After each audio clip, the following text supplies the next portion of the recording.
Now it came about after these things that God tested Abraham and said to him, "Abraham," and he said, "Here I am." Then he said, "Take now your son, your only son, whom you love, Isaac, and go to the land of Moriah, and offer him there as a burnt offering on one of the mountains of which I will tell you." So Abraham got up early in the morning and saddled his donkey, and took 2 of his young men with him and his son Isaac, and he split wood for the burnt offering, and set out and went to the place of which God had told him. On the 3rd day, Abraham raised his eyes and saw the place from a distance. Then Abraham said to his young men, "Stay here with the donkey, and I and the boy will go over there, and we will worship and return to you." And Abraham took the wood for the burnt offering and laid it on his son Isaac, and he took in his hand the fire and the knife. So the 2 of them walked on together. Isaac spoke to his father Abraham and said, "My father." And he said, "Here I am, my son." And he said, "Look, the fire and the wood, but where is the lamb for the burnt offering?" Abraham said, "God will provide for himself the lamb for the burnt offering, my son." So the 2 of them walked on together. Then they came to the place of which God had told him.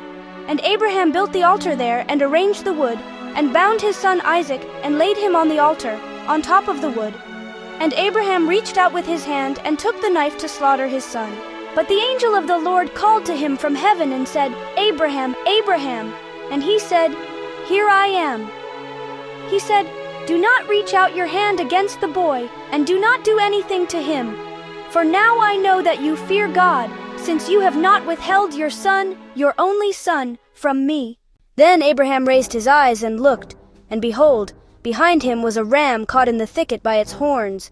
And Abraham went and took the ram and offered it up as a burnt offering in the place of his son. And Abraham named that place, "The Lord will provide," as it is said to this day, "On the mountain of the Lord it will be provided." Then the angel of the Lord called to Abraham a second time from heaven, and said, "By myself I have sworn, declares the Lord, because you have done this thing, and have not withheld your son, your only son. Indeed, I will greatly bless you, and I will greatly multiply your seed as the stars of the heavens, and as the sand which is on the seashore. And your seed shall possess the gate of their enemies.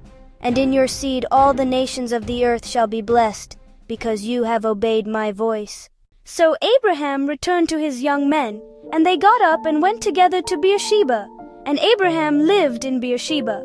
Now it came about after these things that Abraham was told, saying, "Behold, Milcah also has borne children to your brother Nahor, Uz his firstborn, Buz his brother, Kemuel, the father of Aram, Chesed, Hazo, Pildash, Jidlaph, and Bethuel.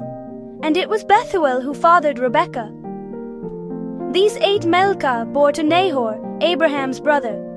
His concubine, whose name was Romah, also gave birth to Teba, Gaham, Tahash, and Makkah.